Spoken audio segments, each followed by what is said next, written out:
Hello, and thank you so much for joining me today on the Community Ledger. I'm going to go ahead and jump right into this next video. We are going to react to the interview that Stephen A. Smith did with Tom Homan, the border czar. It's a very long interview. I'm not going to play all of it, but he gave a lot of information with regards to the Biden administration and what he's doing now that Trump is in office. So let's go ahead and take a look.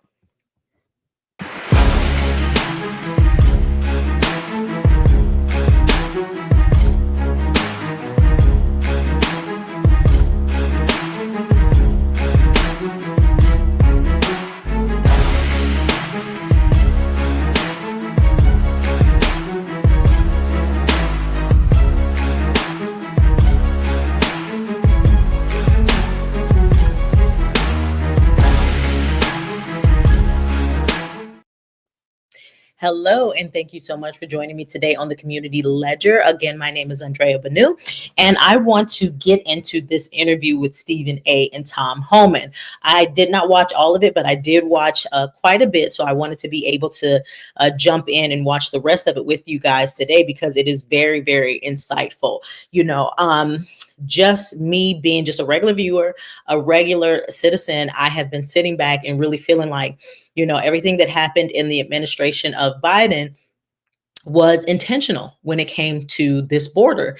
And Tom Homan pretty much confirms that. He states the exact same thing. He has been in Border Patrol for a very, very long time. I knew he had been in there for 30 years, but, he worked for Obama as well. And he is thoroughly versed in what happens and what should be happening at the border and has worked in multiple administrations. And so he has firsthand insight of what plans were put into place and everything that Biden did to undermine border security. And so when you hear what he's stating, you have to walk away feeling like a lot of this was intentional, which to me is the most disheartening part because as we know, a lot of people lost their lives. A lot of women and children were negatively affected and harmed. And so to know that many amount of people were put into harm's way for a particular agenda, for a political agenda, is just just hard to swallow. And so I'm gonna stop talking and we're gonna go ahead and get into it.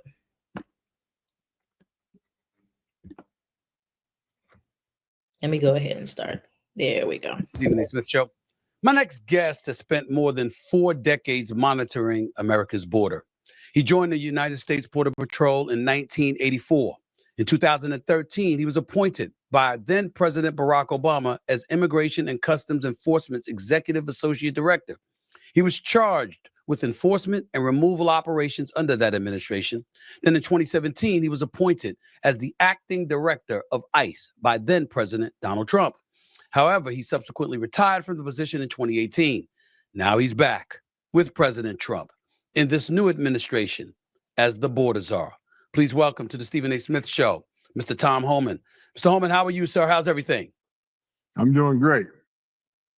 For being on the show. Let's get right to it. I wanted to remind our audience that you served under President Obama. He tapped you to lead the Immigration and Customs Enforcement's deportation branch in 2013. How does your role differ now between the Obama and the Trump administrations? How does it differ from what it was then to what it is now?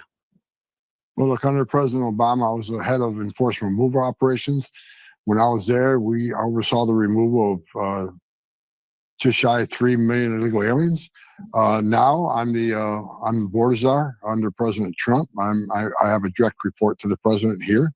So I overlook when the president assigned me on this new role. I oversee border operations. I got 3 goals: secure the borders, run a deportation operation, a massive deportation operation, and third, find missing children that were smuggled into the country. And the last administration lost track of them. We need to find these children because many of them will be in harm's way. Many aren't, but we need to find these children, make sure they're safe.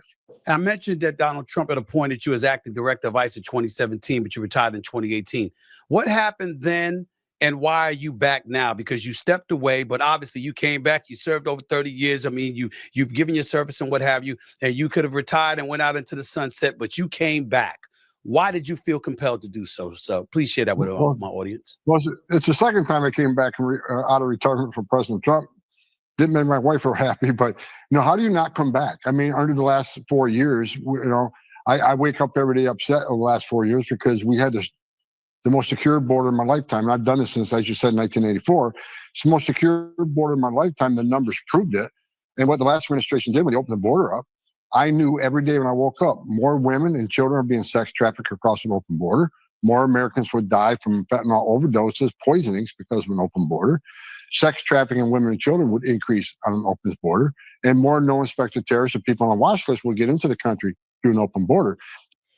And so I want to pause right there just for a second, because that is another component to this immigration thing that people are not speaking about.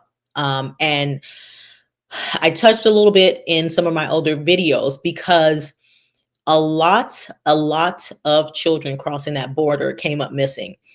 Also, a lot of those children ended up in the hands of gangs, MS-13. A lot of and I'll say alleged, but a lot of MS-13 gang members were posing as sponsors, so that when I guess not Homeland Security, was it HHS, would have some of these kids that cross the border without adults, they would give them to MS-13 members under the guise of being good people or sponsors, and then they just disappear.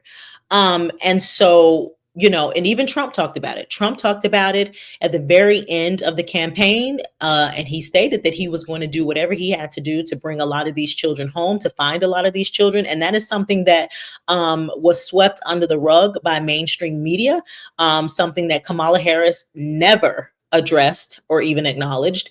And is a serious issue with regards to what's happening at this border. And he's going to speak a little bit more to it, but I think all Americans really need to know what is happening with this immigration, specifically at that border.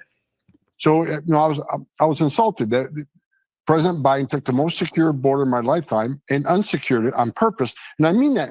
Look, I worked for 6 presidents starting with Ronald Reagan. Every president I worked for, including Obama and Clinton, took steps to secure the border because they clearly understood you can't have national security.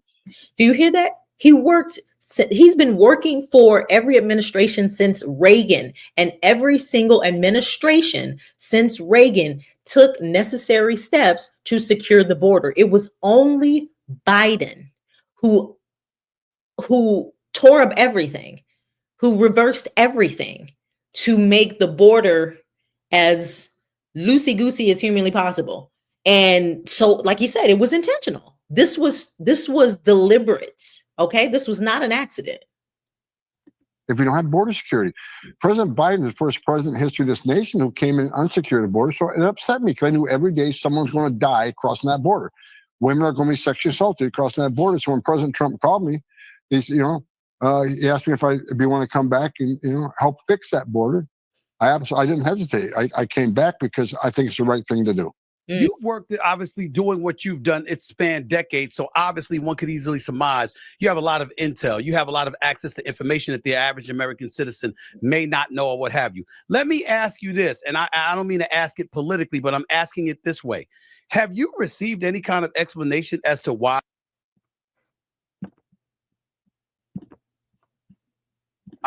former President Biden literally went against what former President Barack Obama did during his presidency? And the numbers show he actually deported more immigrants out of this country than Trump did. Yet Biden comes into office in 2020 and he went completely against what Obama had done. You ever received intel explanation as to why he did that? That's a great question. You're the first ones to ask me that question, right? Now, I surmise, I have an opinion that I think this administration thought these millions of people are going to be future Democratic voters. But one of the things Biden also did, in addition to destroying all the programs we put in place to give us the most secure border. Now that's scary. That's scary. They allowed, and again, this is his opinion, that the Democratic Party allow millions and millions and millions of unvetted migrants to come into this country from all over the world with the sole purpose of being potential Democratic voters. Why do you need all these extra people in the country to be Democratic voters? So that you can maintain power and the Republicans, independents, et cetera, no longer have an opportunity to ever control US government, to ever be able to be in power again. That is crazy. And they did it at the expense of the safety of all American citizens. They didn't give a damn who got hurt in transit. They didn't give a damn who got hurt once over here.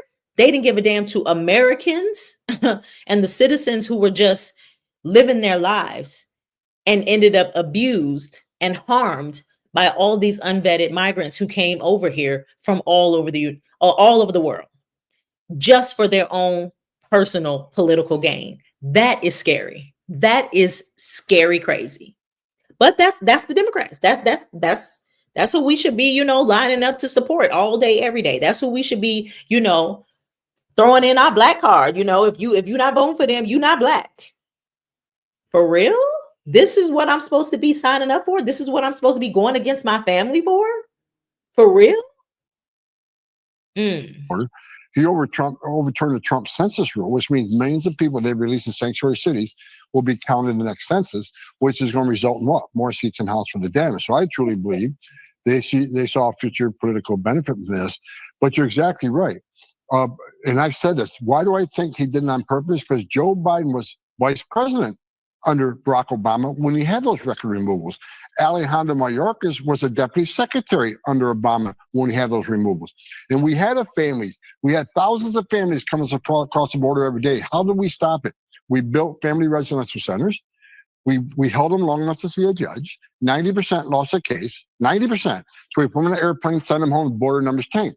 So both those men knew how we solved that crisis. When they came back in, as now the secretary and the president, what did they do? The complete opposite. They didn't detain, they released. They didn't make them see a judge, and they weren't removing them. So they did the complete opposite of what they knew worked under President Obama. Wow. Right. But they told us, oh, border security is a Congress issue. We got to get these things taken up by Congress. We got to get a bill together. Remember Kamala again. And I hate to keep bringing up this crazy woman. Kamala was the one on the campaign trail talking about Trump didn't sign the bill. He had all his friends, refute the bill. That's why the border is the way it is. He wouldn't sign the bill. Playing games. And we supposed to sit at home and buy all of that nonsense. Wow. Let me ask you this, though, because you mentioned children on several of your answers already. And I know you mentioned you're trying to find children that were separated from their parents. How does that process work, actually? How do you go about the business of finding, children that have been separated from their parents? Well, look, I'm going to be honest with you. I've been honest from day one. That is going to be the hardest out of the three goals that I have. That is going to be the hardest, and for obvious reasons. 500,000 children, more than 500,000 children were smuggled in the country, separated from their parents, put in the hands of criminal cartels to be brought in this country legally. And, you and I, we leave our child in a car in the middle of summer, we'll get arrested. But these 500,000 children were put in the hands of criminal cartels, released into the country by the last administration. The last administration was concerned about one thing: optics. So the instructions to ORR, which is Division HHS, was to process release as quickly as you can, because if there's no overcrowding, we can say the border's secure. Nothing to see. That's crazy, yo. Do you realize the level of corruption? This is nasty work. Like, they put the optics over the safety of everybody in every city, in every state. If you just hurry up and get them in and hurry up and hide them, then it won't look like the border's an issue. You had that HHS secretary come out as a whistleblower, and she's the one that told everybody, and she ended up losing her job. These kids are not being accounted for. These kids are being shipped off to who knows who. This is a problem. And she lost her job. This is dirty, nasty work. And I am just so happy that Tom Homan feels compelled enough, brave enough, serious enough to actually have this conversation on Stephen A. And I am congratulating Stephen A on hosting this conversation and actually playing it and not editing it, because Americans really need to know. Americans really need to know how diabolical this government is with regards to our lives and our safety. And then they want to gaslight and tell us we crazy because we not voting for Democrats, and Trump is the scary guy, Trump is the boogeyman. No, no, no, no, no, no, no, not based on my research. Not based on my research. Mm-mm. Mm-mm. No. See here, right? Even the secretary of HHS, Becerra, he on stage several times, he was bragging how quickly they released these children to so-called sponsors. Here's the problem: they didn't vet these sponsors, appropriately. Under the Trump administration, we did DNA testing.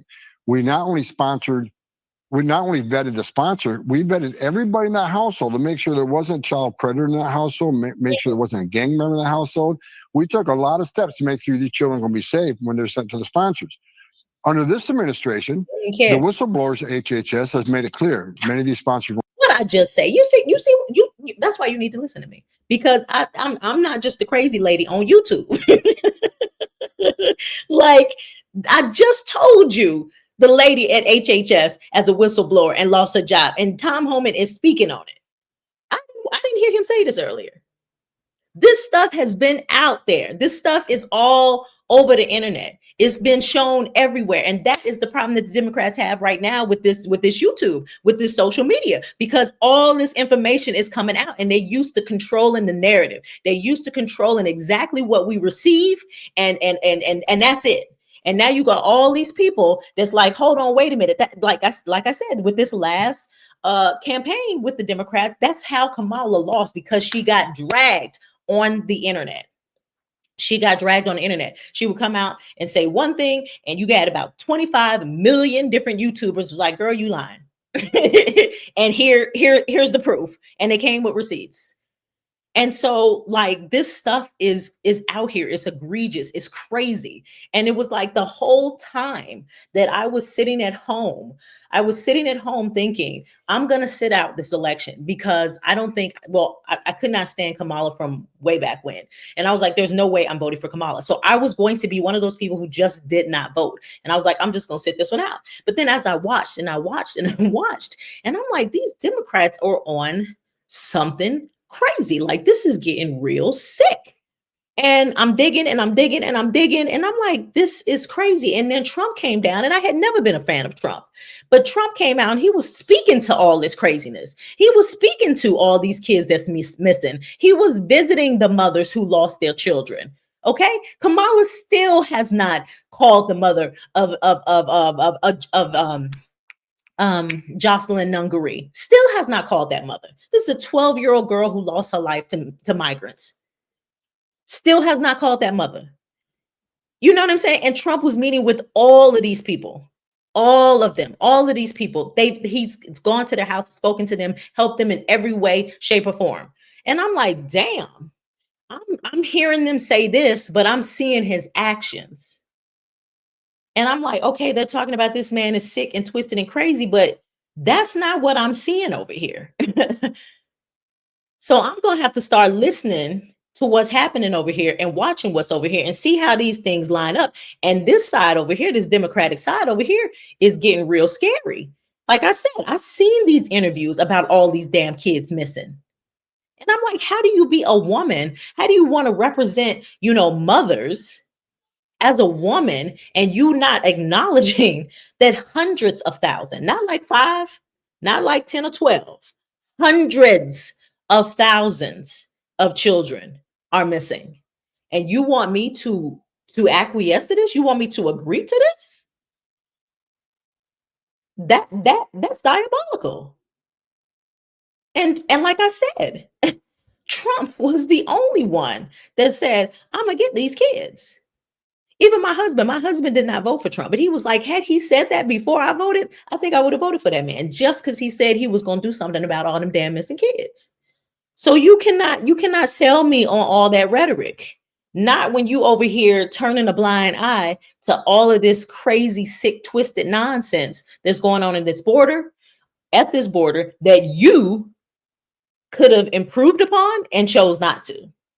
You hear it right here, straight out of Tom Homan's mouth. Biden knew exactly what needed to be done to solidify and strengthen that border, because he worked as the vice president under Obama, and Tom Homan worked for Obama. Obama deported way more people than Trump did. So Biden knew exactly what to do with that border, and he chose not to. He reversed everything. It was strategic. It was intentional. It was diabolical. Okay. And so in my other videos, when I say the Democrats' plan was to destroy this country, the proof is in the pudding. Weren't fingerprinted. Many of them, they weren't run through record checks, and many of the identification they provided was not assured that it was legitimate identification. So here's the issue now. We got 300,000 children we need to find. And there's a way to find you and me, Stephen. We have a footprint. We have a digital footprint. We own homes, we own cars, we pay bills, we got loans, you know, and we got utility bills, whatever. They can find us. But a child don't have that digital footprint, which means we got to use the digital footprint of the sponsors and what information they provided. And we know a lot of the information is fraudulent. So it's going to be a difficult job. I can tell you right now, we'll find some of these children, and not every one of these children are in harm's way. Many of them won't find they're with their parents, but many of them are not. Based on my 4 decades of doing this, many of these children are going to be in forced labor. We already found many in forced labor. Some are going to be in sexual slavery.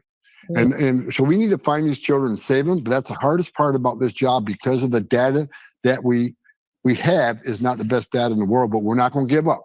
President Trump's committed, do everything we can to find these children. Let me get back to you with this question, too, though. You're considered one of the masterminds of the first Trump administration's infamous zero tolerance policy, which led to the separation of thousands of migrant children from their parents in the eyes of many, at the very least. The idea led to the separation of more than, I think, 4,000 children from their parents, and some were lamenting that some of them were put in cages. How do you answer these questions? For those that don't know, how do you answer questions like that, like I just posed to you, in terms of 4,000 children being separated from their parents?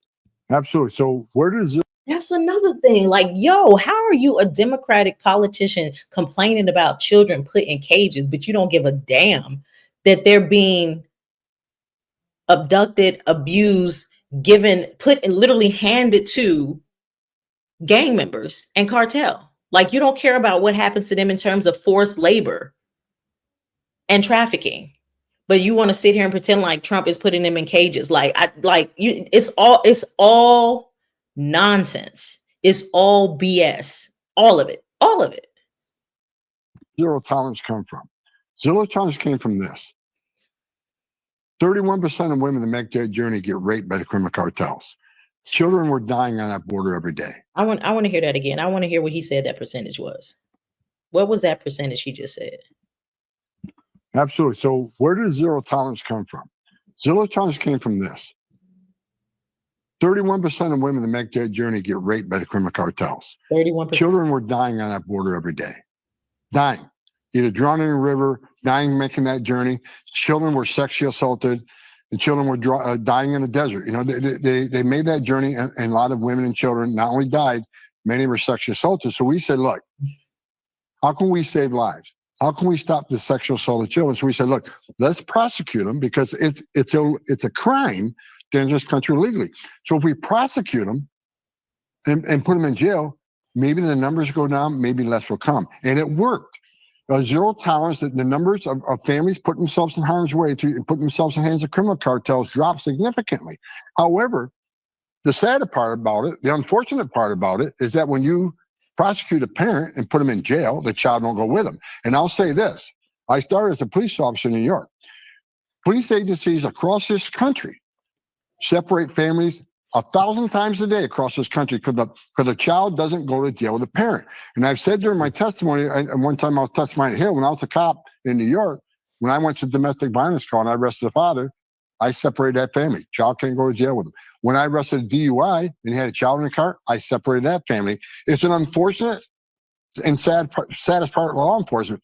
Families get separated when the parents get arrested. So we do let the families 1,000 times a day in this country with Americans, but they want a different set of rules for illegal aliens. But the whole intent of doing this was to save lives with less sexual assaults on women and children. That was the whole purpose for it. But they keep harping on that. Trump's family separation policy, but and you're right, about 4,000, but they don't talk about the 500,000, 500,000 separations that this administration is responsible for, because they send a message to the whole world. Mhm. If you're a child and you cross this country illegally, you're not going to be deported. We'll deliver you to the very same people who paid a criminal cartel to smuggle into this country. So, what we did was try to save lives and decrease sexual assaults. What they did was send a message to the whole world. Child can cross the border. We'll get them to the final destination at government expense and reward the people who paid the criminal cartels. Bring them, and that's why the numbers exploded, because there's no consequence. We had a consequence. They didn't. That's an incredibly compelling answer that you just gave. I can't refute it. No one should, as far as I'm concerned, sir. But I would. And see, that's the thing. You have so many people who are upset about immigration and the migrant crisis, but then you have people like Tom Homan who understand the layers. It's not just people being here in America and then whatever happens once they cross the border. What he's saying is he's trying to prevent all of these additional crimes from happening en route. These mothers and these children are so incredibly vulnerable. So it's not safe to even make that journey to try to get here. And, these Border Patrol members, they have to watch this. They have to see this. They have to interview these women and children who have been abused in transit. You know what I'm saying? And so it's not safe. Not only is it not safe for the people who are coming here, it's not safe for American citizens. So both sides need to be protected. So when you just have an open border and you tell everybody, yeah, come on in. Yes, we're going to give you this. We're going to give you that. It is dangerous. It's dangerous for the people who are making that journey. And so, he has to have a no nonsense and no tolerance policy, because like he said, it's about protecting women and children, whereas the Democratic Party could clearly give a damn. To ask you this, because whether it's optics or it's a reality, listening to what you said, how sensitive you are to these issues, what one would argue diametrically opposes that is when we see one story, and granted, it's one individual, but it's still a 10-year-old in Texas who's a U.S. citizen being deported to Mexico, suffering from brain cancer. You've seen that story plastered all over the news wires over the last couple of days. How do you explain your mode of thinking and your explanation about why you do what you do and why you're committed to doing what you're doing, which is pretty damn close to irrefutable, I might add. But then we see a case like that happening. How do you juxtapose that? You and I are on the same page. Actually, I've been on travel the last couple of days. I saw that story on my way to work this morning. I read that story, and what did I do? I immediately contacted the office of the Border Patrol and I said, I want facts in this case. Because many times the facts are different from what you read in the media, but I've already inquired about it. What happened here? What's the ground truth here? So I'm looking into it. I read that story this morning. I know I'm a day behind, but I get hundreds of phone calls, hundreds of texts. I have a lot of meetings. I'm on an airplane all the time, but I've asked this morning because we want to make sure. Look, I've been honest from the beginning. We want to be transparent American people. If we screw up, we didn't know we screw up. If we do something, so I've already asked that question. I don't have the facts on it yet. I've asked for fact, ground truth on that, and I'll deal with it once I get the facts up on the ground from what actually happened. Because many times what you read in the media, they leave half the story out. Sometimes they don't, but I'm going to find out. Well, I appreciate that answer. That's very honest to stand up for you. Thank you for saying that. Are you? So I'm going to stop it there because I want to allow you to watch all of it. It is a lot. And, I'm going to go ahead and put the link in the description so you can continue to watch without my commentary. But I just wanted to play that portion of it so that you could have a better understanding of how serious this border situation is. It's bigger than, Americans just not wanting Mexicans here or Venezuelans here. It's so much deeper than that.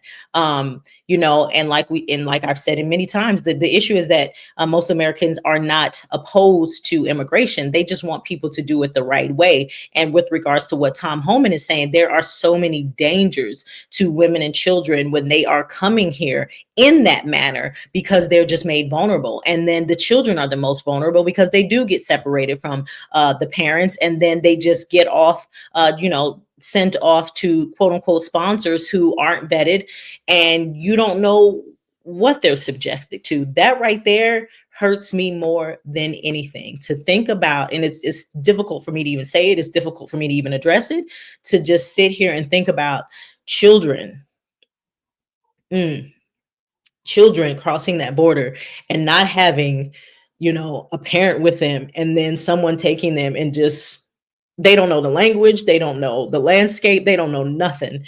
And to know that they're just, given to whomever, and whatever happens to them, that's deplorable. And to sit and think that a party that I supported for like all my life could support that and create that level of chaos is just unacceptable. It's egregious. This right here, this topic right here, is one of those topics to where it's like I will never vote Democratic ever again in my natural born life. Like as long as I'm on this planet, I can never support the Democrats ever again. Because that right there, that they allow to happen with all of those kids, I can't stomach. I can't ignore it. I can't stomach it. I can't let it go. Mm-mm. And truth be told, they not even doing nothing to make it right. Like it's not even like anybody from that party has come out and said we made mistakes. A lot of people were hurt. We regret this, and we're going to partnership with this administration to get this part of that failure done and taken care of. We're going to right the wrongs with regards to what happened to these children during this administration. They don't. That don't. They could care less. Could care less. And to me, that right there, unforgivable. Unforgivable. All for your own personal political gain.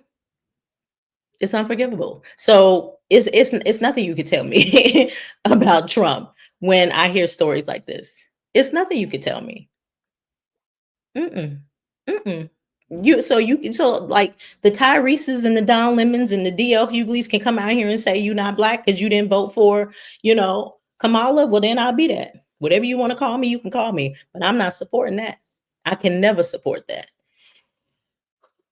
And so, what's your opinion? What's your opinion of this interview? What is your opinion about Tom Homan saying that pretty much everything that has happened at this border has been intentional and was deliberate, all for Democratic political gain?